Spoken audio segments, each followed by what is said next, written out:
Amen. Okay, so tayong lahat po ay magsitayo at buksan po natin ang ating mga Bibles. Mark chapter number 5.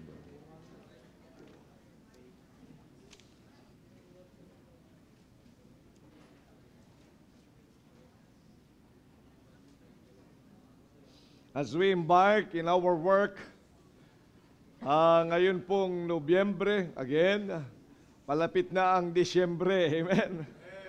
Oh, at maraming mga festivities. At the end of the month ay ang atin pong ladies conference. Okay, ang ating mga ladies conference. Of course, pag miyembro ka ng simbahang ito, ay kahit lalaki ka, ay po pwede ka na. Hindi ka magjo-join, kundi tutulong. No? Hindi ka pupunta doon sa kanilang mga sessions. They'll have their own sessions. But we can help. Amen? And guide the place. At yung mga darating po kasing ibang mga pastor at marahil yung kanilang mga workers na maghatid sa kanila, ay maaaring magkaroon din ng basketball fellowship. Amen. Ay maraming pupunta. Praise the Lord. No. So sa mga kalalakihan, mamaya iplano din po ninyo yung pagdating nila. Kasi siyempre, pero yung iba magbabantay dito at yung iba naman maglalaro. Pagkatapos mag-round robin ba? 2 araw ho kasi yan mga kapatid. Okay, so para meron din po tayo natututunan at may magdi-devotion din doon bago maglaro ng basketball. Okay. So that would be November. And then, of course, December is a busy day. Busy day. Hindi sa pamamasko, kundi maging busy tayo sa gawain pa rin ng Diyos. Your Christmas cantata is just in the doorsteps. Okay. So malapit na ang ating Christmas cantata. Magamit natin yan, mag-invite ng mga tao. Amen? Okay. So, maraming salamat sa Panginoon yan. Mark chapter number 5. At babasahin po natin ang ilang mga talata. Magmula doon po sa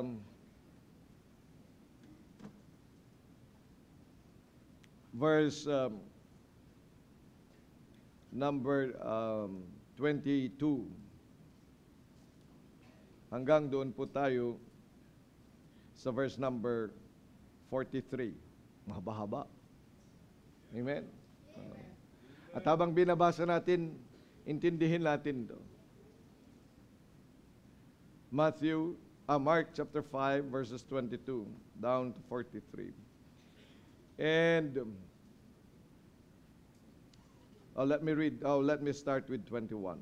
And when Jesus was passed over again by ship unto the other side, much people gathered unto him, and he was nigh unto the sea. Verse 22 kayo.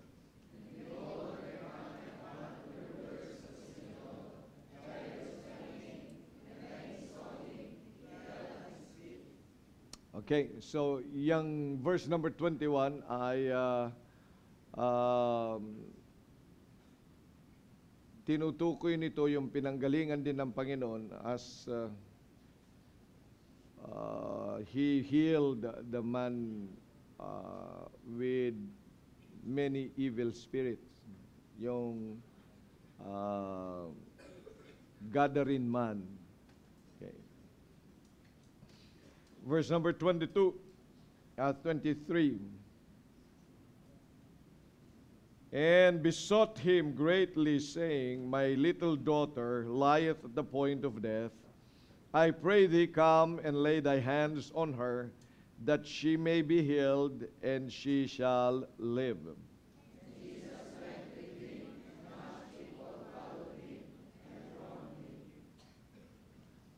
Okay, so there was also a man in need. Kanina, katatapos lang ng Panginoon pagalingin ang gathering man.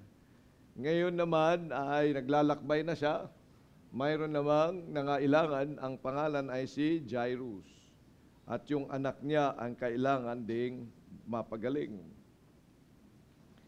And verse number 25, and a certain woman. So, tinawag na siya, di ba? At sasama na siya, naglalakad na. But in verse 25, and a certain woman which had an issue of blood 12 years,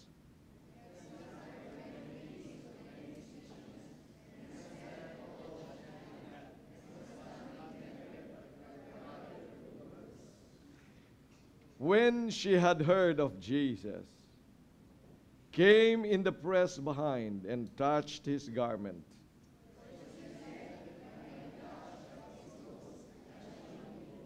And straightway the fountain of her blood was dried up, and she felt in her body that she was healed for that plague.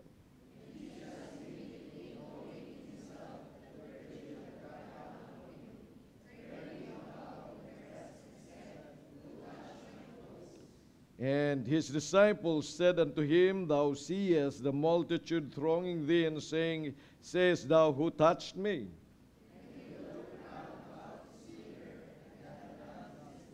But the woman, fearing and trembling, knowing what was done in her, came and fell down before him and told him all the truth.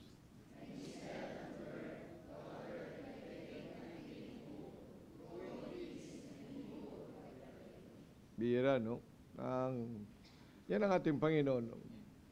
Magmula sa pagpapagaling sa isang tao na may isinaniban ng evil spirit, after his service there, pagkatapos yung papunta siya ulit sa isa pa, ay merong sumingit na nangangailangan. At yan yung babae na may sakit, 12 years na dinudugo. At ang sabi nga ng salita ng Diyos na wala man lang kahit mga doktor na ubos na niya ang kanyang kayamanan, pero wala pa rin nangyayari, wala pa rin kagalingan. But it was only when she touched the clothes of our Savior that she was healed.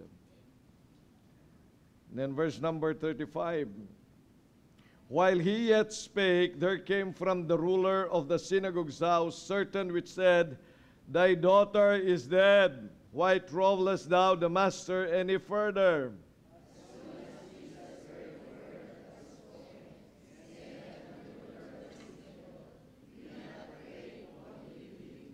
And he suffered no man to follow him, save Peter and James and John, the brother of James.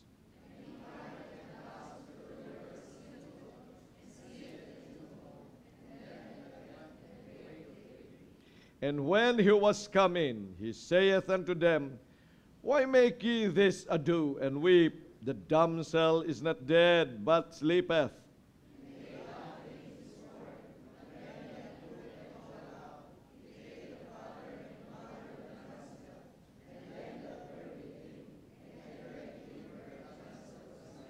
And he took the damsel by the hand, and said unto her, Talitha cumai, which is being interpreted, Damsel, I say unto thee, arise.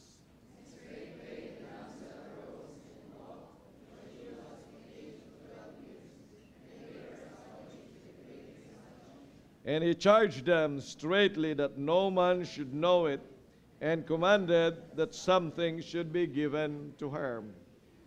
Now, the Word of God that I would like us to mull about, pag-isipan ng maigi, bigyan ng pansin sa atin pong kalagitnaan ngayong gabi, ay nandyan po sa verse number 28. If I may touch but his clothes, I shall be whole. If I may touch but his clothes, I shall be whole. Dakilang Diyos, pagpalain mo po ang inyong salita sa aming kalagitnaan. Maraming salamat na mayroong kaming pagkakataon para mag-aral ng inyong salita. Alam po namin, Panginoong Diyos, na ito ay mga pangyayari na ipinasulat mo na very carefully, truthfully sa inyong nga pong mga pinili para nga po dalhin ang inyong salita upang ang bawat salita na namutawi sa kanila at maitala dito po sa inyong salita, they are the exact words that came from your very mouth. Maraming salamat pong muli sa pagkakataong ito at ikaw mangunguna sa amin upang makita namin ang katotohanan nito sa aming buhay at makita rin po namin ang naisin mo sa pamamagitan ng mga salitang ito at kung meron pong hindi tama sa aming kaisipan, mga mali sa aming mga gawi, help us understand. At ito nga po, Panginoong Diyos, ay aming ayusin ayon nga rin po sa liwanag ng inyong salita. Maraming salamat sa pagkakataong ito. Sa pangalan ng Panginoong Jesus. Amen. Okay, please take your seats.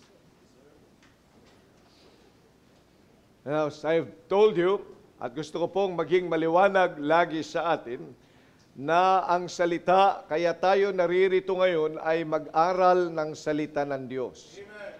So the Word of God. Hindi yung the whole Bible, we will not be able to do it. But in a lifetime, kahit pa siguro ilang taon ka mag-aaral, week after week, ikaw ay pumunta sa simbahan, we will not be able to finish every word of it. Dahil nag-aaral tayo. Nonetheless, gusto pong maunawaan ng bawat isa sa atin na ang mga nakatalang yan, in the King James Bible, yan po ay eksaktong mga salita ng Diyos. Although yan po ay marahil ang mga ginamit ay mga tao. Kagaya nito, ang babae na may sakit ang nagsabing, "If I may touch but his clothes, I shall be whole." Yan po ang mga sirkumstansya doon sa buhay ng babae. Nandoon din yung ang mga pagkakataon na yan ay ginamit ng Diyos na palabasin ang kung anong nais niyang salita, eksaktong salita na gusto niyang matala kasi nga ho ay nais niya yan na makita rin natin hanggang sa panahon natin.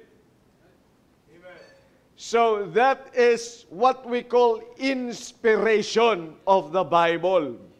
Kaya po ang King James Bible, we believe with all our hearts that this is not only preserved Word of God, written Word of God, but it is inspired. Ibig sabihin po yan ay mismong hininga ng Diyos.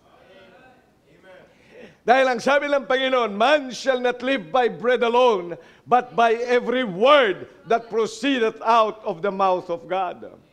Kaya hindi ho natin lahat ng nakatala dyan sa King James Bible, sa Bible na yan, magmula doon sa Genesis chapter number 1, verse 1, hanggang sa period doon sa Revelation, sa pinakahuli, sa Revelation chapter 22, doon sa period after Amen, ang lahat ng mga yan po ay mga mahahalaga na dapat kahit kudlit ay walang mawala.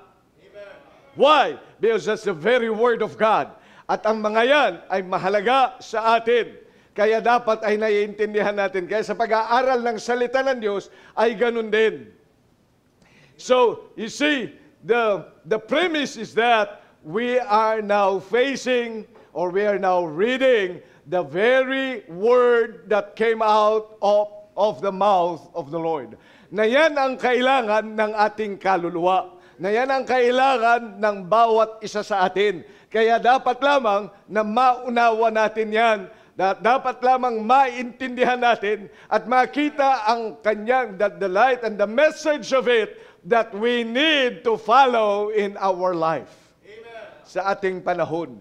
Naisulat man ito noong noong first century.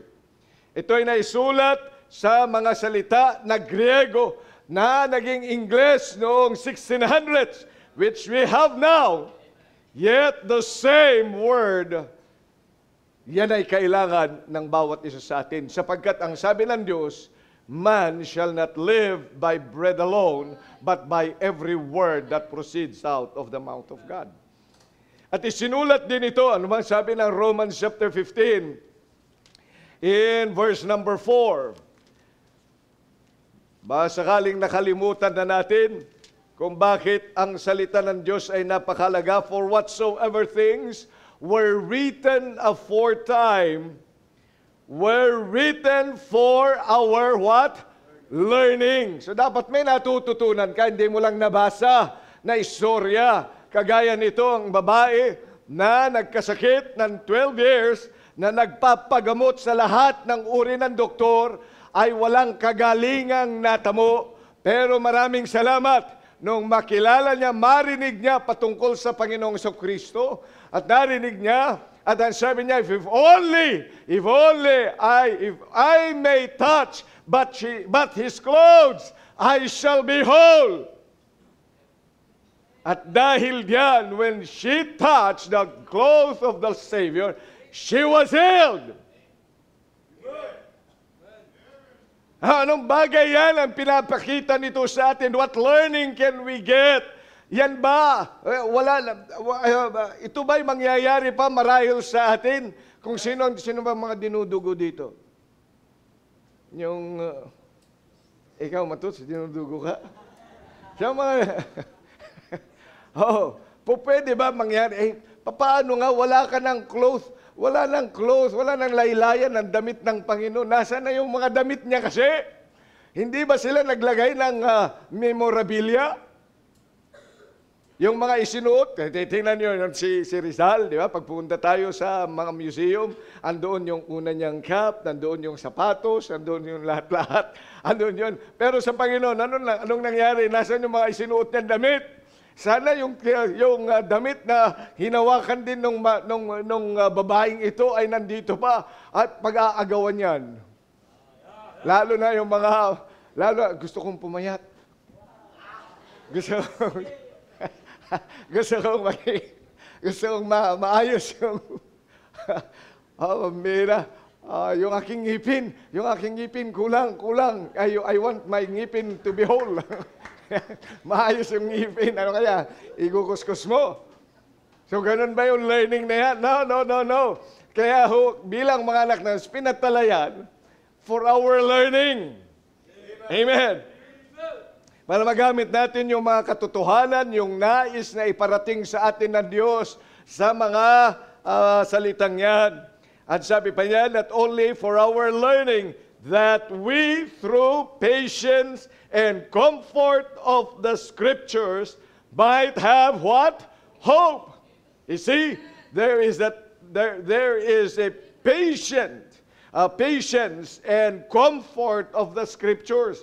Kaya po yan pinasulat sa atin. Kaya yan dapat inaaral natin, sapagkat yan ang nagbibigay sa atin ng patience sa ating buhay, ng comfort sa ating buhay. Yan nagbibigay ng kalakasan sa atin upang higit lalo na magkaroon tayo ng pag-asa sa ating panahon where much hopelessness is at hand. Kailangan natin ang salita ng Diyos. Okay, ito po, yung salita ng Diyos ngayon na naririyan sa atin, if I may touch but His clothes, I shall be whole. Yan po ang napakahalaga na bibigyan natin pansin ngayon. Ang statement na yan na ipinasulat sa atin, pinasulat ng Panginoon at atin pong nabasa. If I may touch but His clothes, I shall be whole. First, three things that I'd like us to understand from this statement. Number one, it is a statement of our realization of our great problem. May problema talaga ang tao. That man is never whole. Sira, hindi kumpleto. That's right, amen. Ang tao ay hindi kumpleto. Yeah. Pastor, kumpleto naman ako sa daliri. Ayun lang kasi ang alam mo, physical ka masyado. You know what is man? Man, paano ba naging tao ang isang tao? Paano ba tayo naging tao? Sige, baka nakalimutan niyo. Tingnan natin Genesis chapter number 2. Baka akala nyo ay pumutok ka sa kawayan. Isang araw, biglang pumutok yung kawayan, lumabas si Malakas. Baka yun pa rin pagkakilala mo. O kaya, isang araw, scientific ka pa. Isang araw, there was a big bang. There was a speck of dust that started to burst. And then it burst. And it burst and it began to grow and became a universe. And then there was also a living thing doon sa dagat pagkatapos ay nabuo, pagkatapos ay tumalon. At pumunta yung nasa tubig ay naging terrestrial. Nagtumakbo na siya. Isang butete na patalon-talon hanggang nagkaroon ng 4 na paa. Iyon ang turo sa science. Yung tinatawag nating evolution. Yun ang sinasabi nila na doon tayo galing. Kaya nga sabi nila na ang tao ay the highest form of animal. Bakit? Kasi nga sa tingin nila ay galing ka sa unggoy. Yun ang sabi ni Darwin. Yung mga binabasaan, maraming mga scientists na yan ang kaisipan sa evolution. At marami, mga nagsasabi nga, doon nga tayo naniniwala talaga sa evolution. But whether the Bible agrees with science or not, the Bible is right.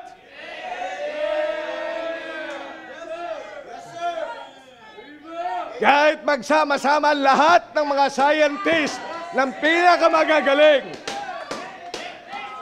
At sasabihin nila that we evolved. No, we did not evolve. We were created.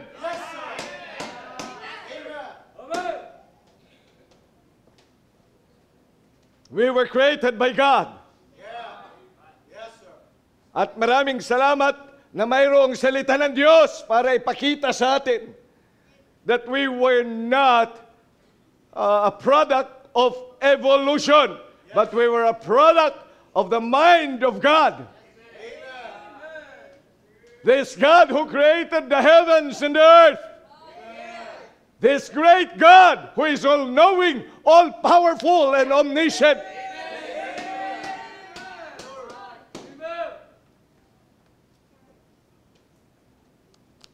Minsan masyado tayong believe sa mga matatalino dahil mayroon silang mga scientific basis. Na yung kanilang scientific basis naman ay hindi naman talaga, that's not even, they cannot even measure time immemorial. Pagkatapos sasabihin nila na nanggaling tayo that the earth is billions and billions of years old. Pambihira. Paano nila naman nalaman? Sino ba nalaman? Ay kasi nga dahil lang sa mga carbon dating nila at saka kung ano-ano pang mga theories na mayroon sila sa buhay. May mga teorya sila. Yan ang pinag-aaralan nyo, lalo na kayo mga nasa senior high. At mayon mga college. At kahit nga sa elementarya, meron na rin yan. Tingnan niyo, pati yung group of the animal kingdom. Saan kakabilang? Animal kingdom. Pero mo nandun ang tao sa mga animal. Ginagamit natin lahat yan. Yung ginawa ni Linnaeus, LL, di ba? Tama ba ako? Sa scientific? The family of families, you know? Di ba? Yung iba't iba. Linnaeus. Di ba? Yun, di ba? Siya yung nag-define diyan, no? Tama ba ko yung mga science teacher? Yun, mga classification. Classify niya. Alam ko nag-classify sa mga bagay na create ng Diyos si Adan, hindi si Linnaeus. Nilagyan lang ng mga bimbira ang baboy, ginawa lang niyang ano bang pangalan nun? Ano yan?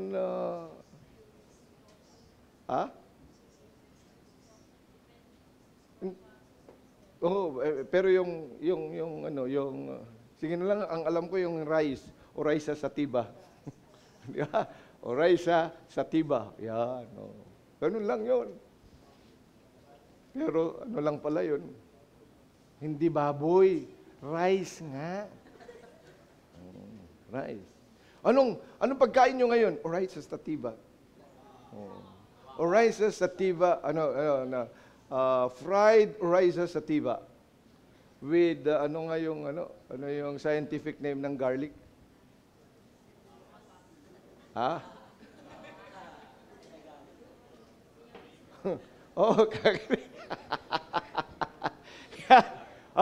kaya binago-bago lang nila ang mga lingwahe. Oo. Pero sa totoo, si Adan naman yan eh. Di ba? Sabi nga ng Panginoon, nag-create siyang Panginoon, nilagay siya sa garden, pagkatapos you dress it. So, lahat ng mga hayop, pinangalanan niya.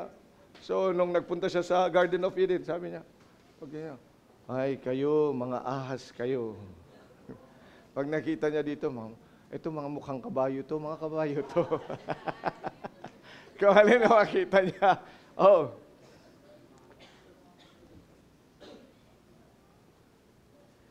Saan na tayo? Genesis chapter 2. We were created by God. Ano sabi?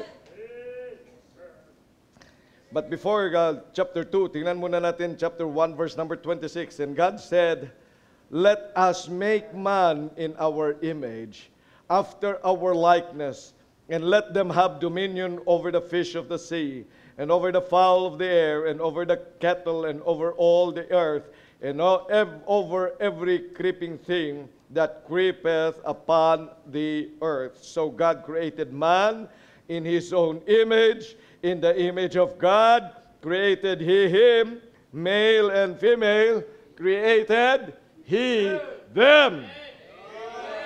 So he created us. God created man. Yung pagkalalang naman, yung pagkalala ng tao is a very different way by which He created the animals. God only said, let there be this. Let the land produce this. Let the seas produce that. But when He created man, He formed. And sabi sa verse number 7 ng chapter 2, and the Lord God formed man of the dust of the ground, and breathed into his nostrils the breath of life, and man became what? A living soul. Kaya nagkaroon ng buhay ang tao, hindi dahil lamang sa bigla na lang sumulpot, but the God who created the heavens and earth breath into his nostrils the breath of life. Kaya nga ano ang tao? What makes man man is that he has God with him. He has the breath of God. Andun siya. Kaya nga what makes man whole is God Himself.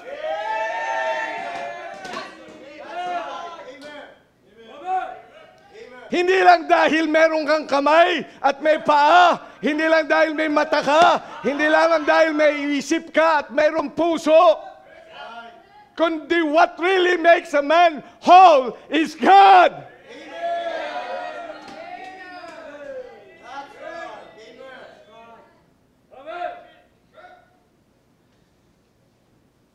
But when sin came, it separated man from God. Dati-dati, kasama ang Diyos ay nasa Kanya. Remember that even in chapter 1 of, chapter number 3 in Genesis, that when He was already in the garden, when God comes, they had fellowship. Hindi na kinakailangan hanapin ng Diyos. Pero bakit dito sa chapter 3 in verse number 9? Ang sabi yan, and the Lord God called unto Adam and said unto him, where art thou? Sa tingin mo, hindi nakikita ng Diyos si Adam na nagtatago while God sees everything? Bakit yan sinabi dito, where art thou?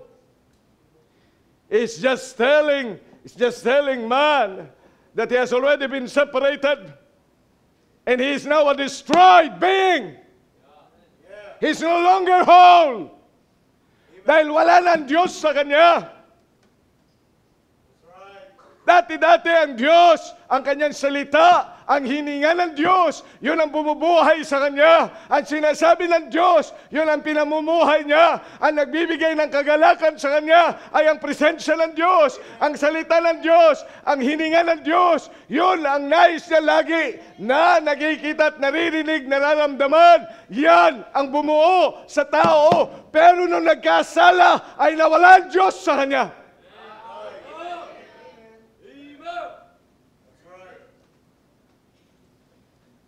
Sin has cost our relationship with God. And when sin came, we died. Patay na tayo. We have been separated from God.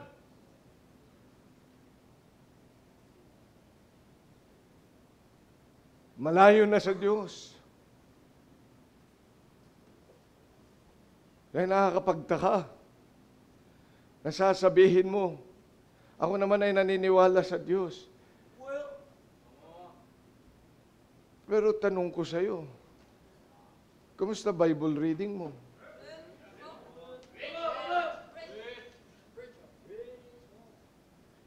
Alam mo na ang salita ng Diyos is the breath of God.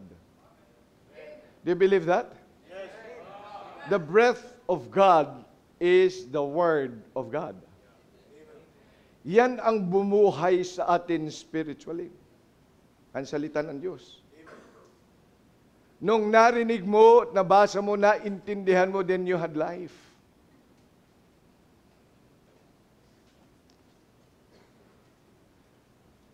Pero kamusta ang Bible reading mo? Sabi mo, naiisip mo lang naman ang Diyos. Naiisip mo lang ang Diyos. Pero wala ang Diyos sa'yo. Paminsan-minsan lang. Pero layo mo sa Diyos. Pero kung Kristiyano ka, pagkatapos wala kang Bible reading, sabihin mo sa akin, may panahon ka sa mga binabasa mo dyan sa social media, may panahon ka para sa mga libro mo, may panahon ka sa mga chismisan yan, may panahon ka para sa sasabihin ng boss, may panahon ka para sa mga assignment mo, para ikaw ay maging maayos ang iyong mga grades. Meron kang panahon sa lahat ng mga bagay, pero wala kang panahon sa Diyos. How could you say that you are whole? Kulang ka. Ang laki ng kakulangan mo dahil malayo ang Diyos sa iyo. Because what makes the man whole is God Himself. At paano mo masasabi na ang Diyos ay nasa sa iyo? Eh kung may salita ka ng Diyos. Kahit magsuot ka pa ng crucifix, kahit na ilagay mo pa dyan ang Diyos, kahit ilagay mo ang pangalan ng Diyos dyan, ay hindi mo kasama ang Diyos unless you have the Word of God. At kahit pa sabihin natin, meron kang Bible na hawak-hawak, hindi mo naman binabasa, ay para ka pa rin. Para ka pa rin yung mga Diyos-Diyosan na nilagyan ng Bible doon sa mga ospital, nakalagay diyan, at may kandila diyan. Pagkatapos yan diyan nakaganyan. Ay kahit pa yan ay buksan diyan at may ilaw, hindi binabasa. Tanungin mo yung nakaganyan diyan kung anong nasa salita ng Diyos. Kaya ang tanong ko sa iyo, kumusta ang Bible reading mo? Kaya yung sinasabi, if I may touch but His clothes, I shall be whole. Inaamin niya na kulang siya. Kailangan niya ang Diyos. Ikaw, nagsasabi na nakilala mo ang Panginoon. Kulang ka kung wala kang Bible reading.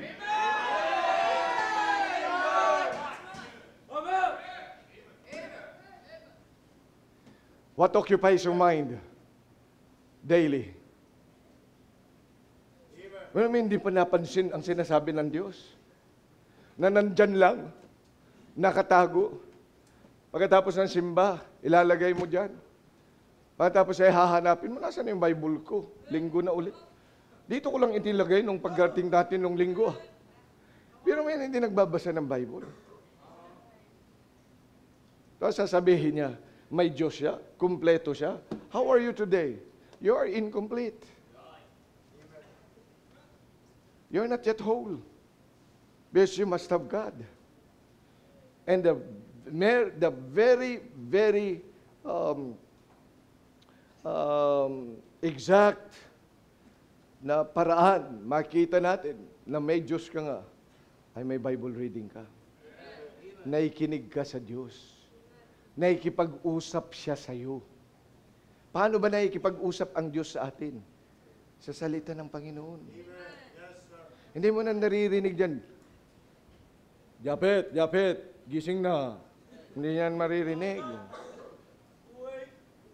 Hindi na sasabihin yan. Oh, ikaw na naman siyan. Ang tangkad mo na.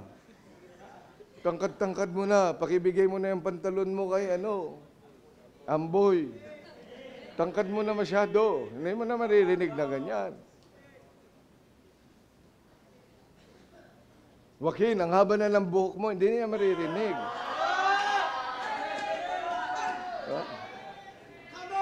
Harvey, tinatawag kita sa gawain. Hindi mo maririnig nun. Gador, nasaan ka, Gador? Hello? Hindi mo na maririnig. Maririnig mo yan sa salita niya.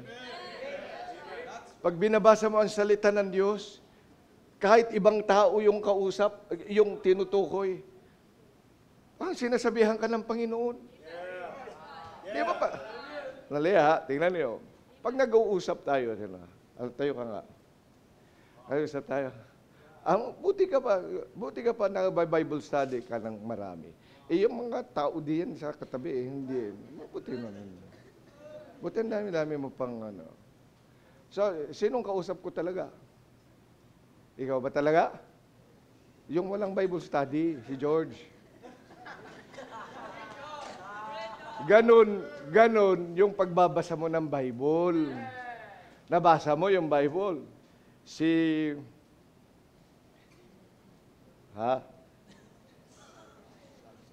Hindi. Si Samson. Bakit ba sa babae na naman yan, Samson? Hindi, si David. Si David, di ba? Sabi King David, nandun ka sa 2 Samuel, 1 Samuel. Pagkatapos yung oras na dapat the kings will go to battle, David tarried. Pagkatapos, imbis na pumunta siya sa battle, sa soul winning, no? Pero naiwan sa bahay. Pagkatapos, umakyat pa doon sa tuktok ng kanya, Pagkatapos, ay nanood pa siya. At may nakita siyang isang babaeng naliligo. Diba? Nasaan yan? Nasa Bible yun, di ba? Binabasa natin yung account na yan. Mo ba, kung ikaw ay nakakaintindi, pagkatapos Panginoon, ako yung sinasabihan mo, kanina yung mata ko nandoon na naman.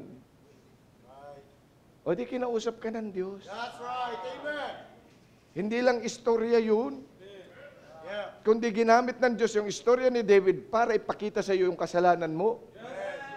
Kasalanan ko. Na kanina lang binuksan mo na naman ang iyong cellphone. Nandun na naman yung TikTok at makikita mo na naman ang mga hubad.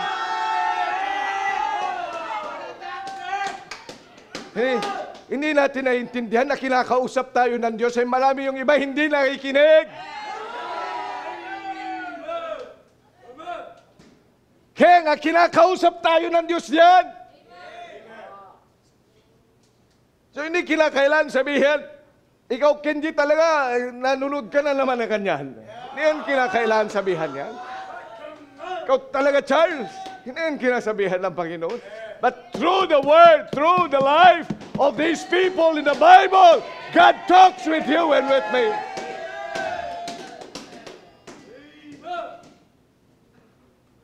Pero yung iba'y malayo na. Pero sa TikTok, doon sa Facebook, sa mga YouTube, tuwan-tuwa siya. Nakaka-relate siya, pero sa Bible hindi na siya makarelate. Kasi nga malayo na siya sa Diyos. Kaya hindi na siya kumpleto. Bilang mga mananampalataya, nagkukumpleto sa atin.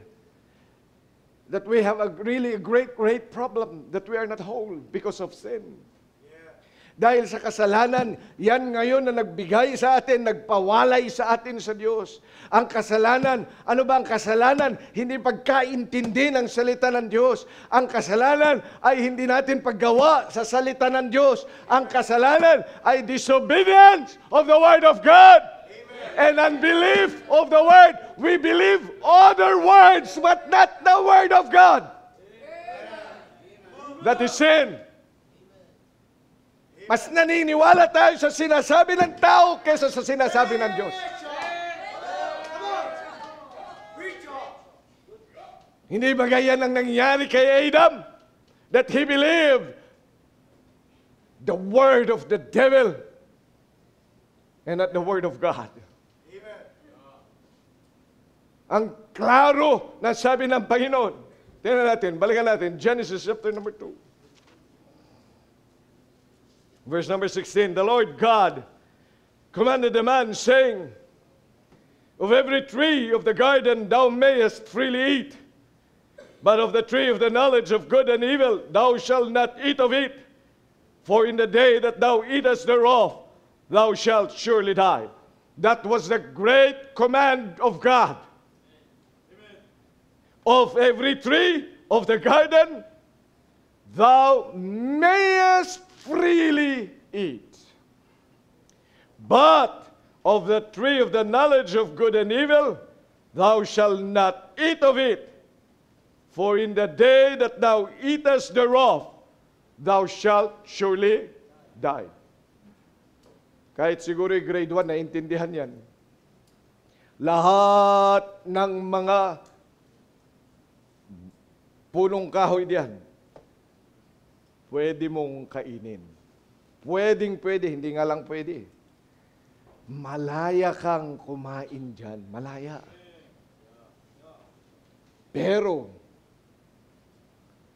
doon sa tree of the knowledge of good and evil, huwag kang kakain dyan. Yun lang naman. Dahil pag kumain ka dyan, thou shalt surely die. Mamamatay ka. Patingnan nyo sa Genesis chapter 3. Ang diablo, una tanong niya, hath God said, yea, ye shall not eat of every tree of the garden? Sinabi ba ng Diyos? Sinabi ba ng Diyos, you shall not eat of every tree of the garden? Mira, diablo talaga, no? Kini-question yung salita ng Diyos.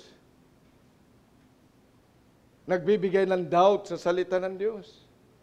Sinabi ba ng Diyos yun? Ay sinabi nga. Amen. Very clear. Tingnan mo naman itong babae. And the woman said unto the serpent, we may eat of the fruit of the trees of the garden. Oh, tingnan niyo. Hindi tama ang kanyang pagkasite. We may eat of the fruit of the trees of the garden. Alam mo, may mali doon. Dahil ang sabi ng Diyos, balikan natin, verse number 16. Of every tree of the garden, thou what? Mayest what? Freely. Pero siya, we may eat of the fruit of the trees of the garden. Yun lang. Kinulangan na. Kulang na. Hindi eksakto. Ay, hindi ba yung maraming nag-aaway dahil hindi eksakto yung pagkasabi sa'yo? Yung sinabi mo, tapos dumating doon sa kaibigan mo, iba. Yung sinabi mo, bumili ka ng suka, pagdating doon, ang binili ay toyo. Ay kaya nag-aaway. Kasi hindi eksakto. Alam mo, pag yan salita ng Diyos, ay binago-bago mo, sinisira mo talaga yan. Ay ganyan naman talaga ang diablo eh. Ayaw niya yung salita ng Diyos, kaya bago-baguhin niya yan. Kaya kung ikaw ay anak ng Diyos, dapat talaga ang tenga mo ay lagi sa kanyang salita. Kaya nga pinasulat na yan ng Diyos sa atin para may ma-check ka. Totoo ba sinabi ng Diyos yun? Anong version? Tingnan ko nga. Naniniwala ka kasi sa bulong-bulungan at sabi-sabi. Kaya nga may Bible. That's why in this church we always say, bring your Bible. Bring your Bible. Paano nangyari?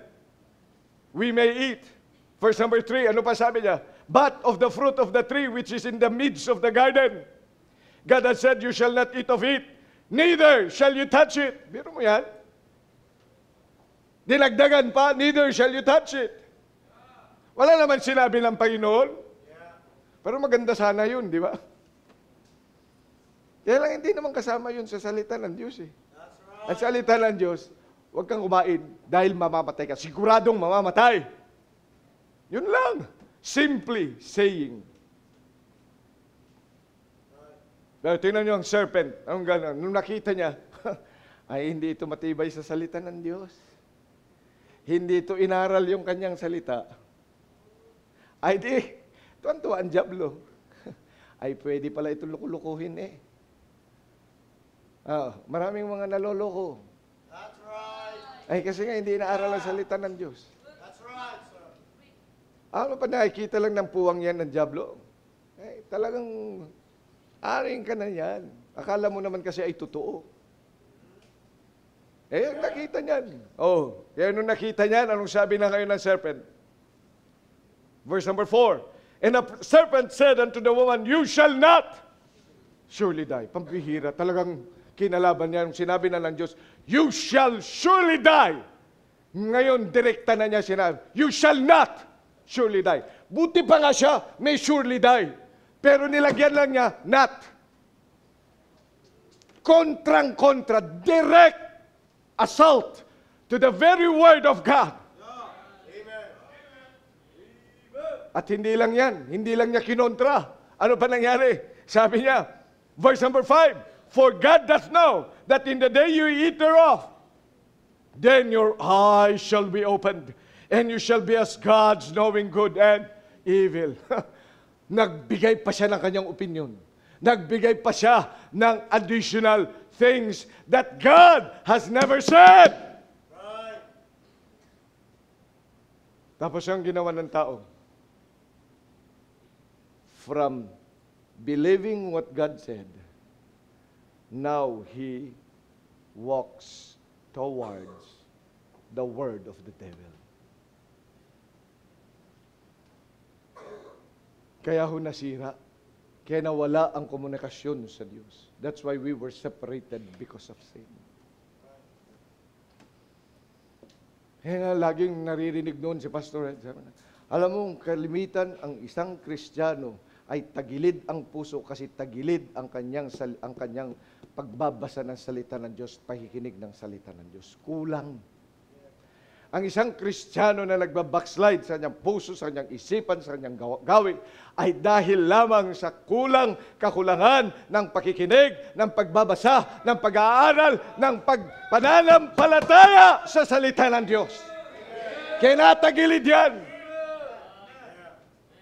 Alam mo kung bakit natagilid? Kahit kayo na mga nagsuko ng buhay, na alam nyo na kayo tinawag ng Diyos, kapag hindi na kulang na ang iyong pakikinig sa salita ng Diyos, isang araw sasabihin yun, nabigla lang ako. Lalo na kapag may kumontra. Ay samantalang alam na alam mo, sa loob ng isang buwan, ay kinausap ka, nakipag-usap ka sa Diyos. Ako ba talaga kinausap ng Diyos? Ako ba na ganito? Kaya dinadala mo sa bahay, sambahan ng Panginoon na ipag-usap ka sa Kanya. That's why you responded according to the preaching of the Word of God. And you will change. You know why? Because you lack, again, the reading of the Word, the study of the Word, the love for the Word. You believe more otherwise than what the Word says. Kaya tayo napapalayo, kaya tayo nagkukulang. at sa totoo, ang magbibigay sa atin ng kabuuan ng ating buhay ay walang iba kundi ang salita ng Diyos, ang Panginoong Hesukristo mismo.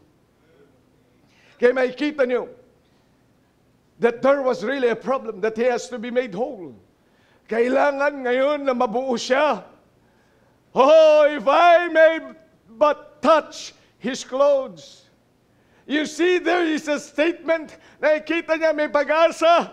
May pag-asa siya that he could be made whole. At alam niya kung sino yung source na yan. And that is the Lord Jesus Christ. Alam mo, alam ko, this is a statement, oh, if I may touch his clothes, I shall be made whole. Andyan ang salita ng Diyos. Andyan ang Panginoon. He can make me whole.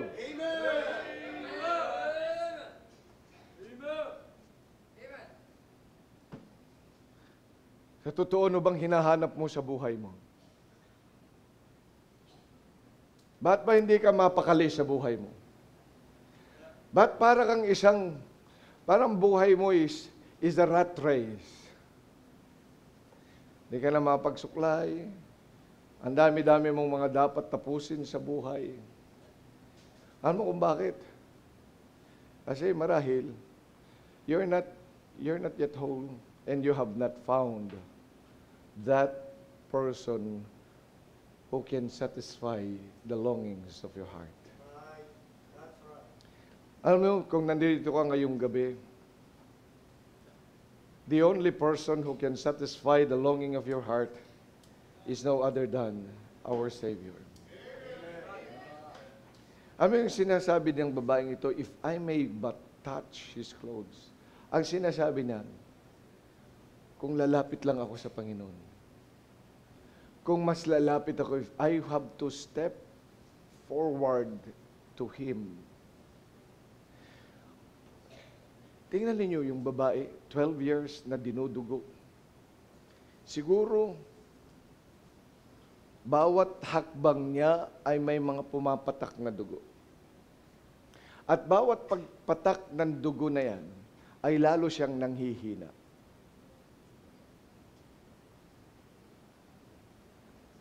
Pero sabi niya, hindi na bali.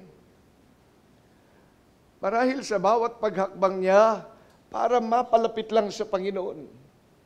Kung mapahandusay man ako doon sa harapan niya, I know I can regain my strength. So kahit na doon sa after 12 years, nung kanyang kahirapan na yan, at kahit pa sa dami ng mga tao, biro mo'y madadagdagan pa yung puwersa para siya ay makalapit sa ating Panginoon. Sa dami ng mga tao, they were thronging Jesus. At nandito a frail woman na siya nagpumapatak ang dugo at bawat pagpatak, bawat paglakad marahil niya ay lalo siyang nauupos na kandila. How can she ever get near the Savior? How can she ever touch the clouds? She would have a hard time. Yet she said, if I may but touch the clothes, His clothes, I shall be made whole. Kaya nga, marahil ay ubos lakas ang kanyang ginamit. Kahit na ito'y kamatay ko, makalapit lang ako sa Panginoon.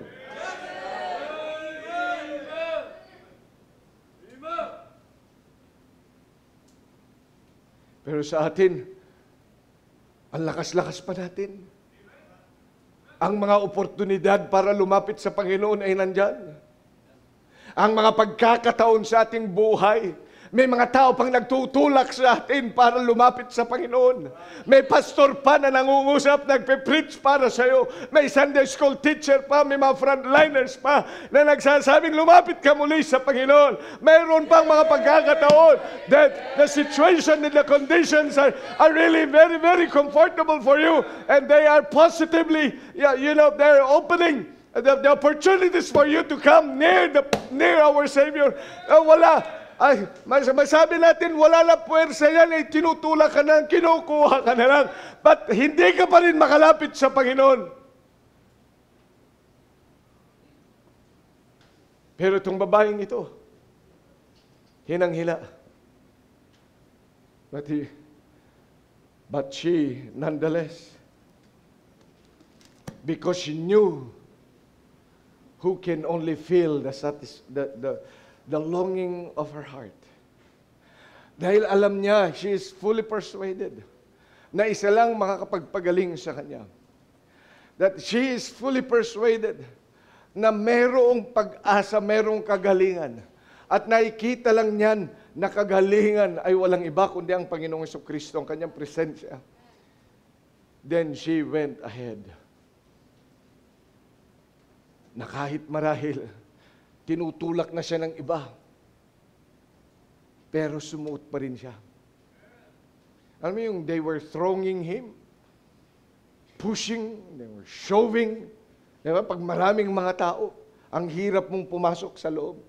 Kasi ang dami nga nila. Pero nagtagumpay yung babae. With just a feint of strength. Because she knew there is an answer to her problem. Marahil nandito ka ngayon. Sabi mo, parang wala na pag-asa. Parang ang layo na. You know, what really will fill the longing of your heart is no other than our Savior. Hindi ba nga ang sabi nga ng Panginoon, come unto me, all ye that labor and are heavily laden, and I will give you rest. He is opening His arms for you. Lagi nandyan ang Panginoon. Iniimbitahan tayo na lumapit lang tayo sa Kanya. Lapit ka lang sa Kanya. Lumapit ka lang sa Kanya. He is giving you all the chances habang ikaw ay nabubuhay sapagkat siyang iyong kailangan sa buhay mo to make your life whole. Sapagkat siya lang ang tunay na kailangan ng buhay mo. Aanihin mo ang lahat ng yaman, ng karangyaan. Aanihin mo ang lahat ng bagay dito sa sanlibutan. If you don't have the Savior yourself, you can never have true happiness. Yeah, that's right, sir. Amen. Wala kang you can never have true happiness. It's only the Lord that can give you. Because it is only Him who can make your life whole. Huwag ka na maghanap. Ano pa bang hinahanap mo kasi? Here is the Savior, always available for each one of us. Itong salitang ito, if I may touch but His clothes, I shall be made whole, is really a statement of a strong belief in the power of God. Amen. Pero mahawakan, kahit hindi na niya ako pansinin. Kahit hindi na ako pansinin ng Panginoon. Di ba tayo kung minsan, sana bigyan naman ako ng pansin ng Diyos. Kahit konting pagtingin, maibigay mo lang sa akin, lalakas na ako. Napangiti si Jelmark eh. First time siyang ngumiti habang ako'y nagpipreach. Sinabi ko lang kahit konting pagtingin.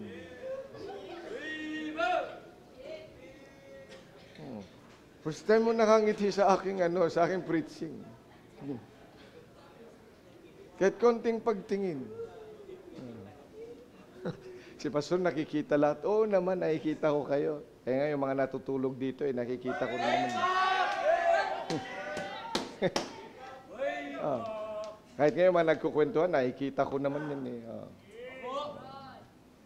Kahit kanting pagtingin. Kasi kung minsan, di ba, gusto natin ng full attention para sa ating problema. Panginoon, ikaw kailangan ko, please give me my full attention. Just this time. Pero sa Kanya, hindi na. Sige, kahit busy ang Panginoon. Alam niya, ang Panginoon pupunta saan? Kay Jairus. Naglalakbay. Pero kahit spare time na lang. Yung hindi siya maistorbo because she knows that the Savior is busy. But she still believes that she has all the power. Kaya nga kahit mahawakan lang yung laylayan ng kanyang damit, enough na sa kanya yun because he knows how powerful His God is. That's my God. Is He your God? He may not give us His full attention to us. Dahil alam ko maraming ginagawa ang Diyos. Sino ba naman ako para pansinin ng Panginoon? Sino ba naman tayo para bigyan tayo ng atensyon ng Diyos? Sige, kahit hindi na, mahawakan ko lang yung laylayan ng kanyang damit. I know I will be made whole.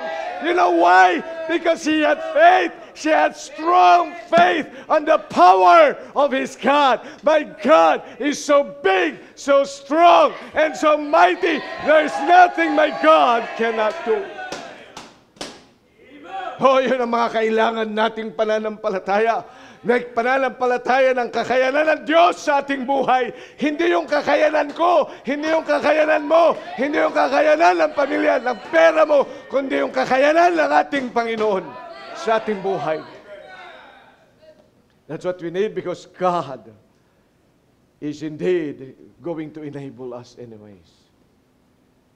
Ang kailangan mo lang ay tunay na pananampalataya, kagaya ng pananampalataya ni Abraham. Sabi nga ng Romans chapter 4 verses 18 to 21, who against hope believed in hope, that he might become the father of many nations. According to that which was spoken, so shall thy seed be. And being not weak in faith, he considered not his own body now dead, when he was about 100 years old, neither yet the deadness of Sarah's womb. Ano yung tinutukoy niya dyan? Patay na siya, paano pa siya magbubunga, paano pa siya magkakaanak, lalo na si Sarah. Ang tatanda na nila. Kung Tagalogin nga natin ngayon, hukluban na kami. Nangangamoy.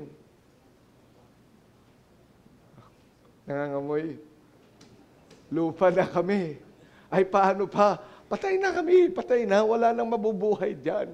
Pero pangako ng Diyos, ako magiging ama at manggagaling sa akin, sa aking seed at kay Sarah, ang aking magiging bunga. Ay maaari pa rin yan because God is a God of life and God is a giver of life, then I think He can do it. Kaya sabi nga doon sa verse number 20, He staggered not at the promise of God through unbelief, but strong in faith, giving glory to God, and being fully persuaded that what He had promised, He was able to perform. Yan ang kailangan natin ng mga Kristiyano sa ating panahon. Na parang imposible na parang wala nang mangyayari, parang walang magagawa. Oh, but just like this woman, if I may touch but His clothes, I shall be made whole. Napakahalagang bagay sa ating buhay. Hindi ko alam, kapatid, kung ano nangyayari sa buhay mo ngayon. Kung ano pinagdadaanan mo. But you see, we have His powerful God. If only we would touch His clothes. Lapit ka lang sa Kanya. And believe in Him that He can do much in your life. Tayo lahat ay magsitayo. Muli, dakilang Diyos, maraming salamat po sa inyong salita. Pagpalain mo po ang mga bagay na ito sa aming buhay. Thank you for these words.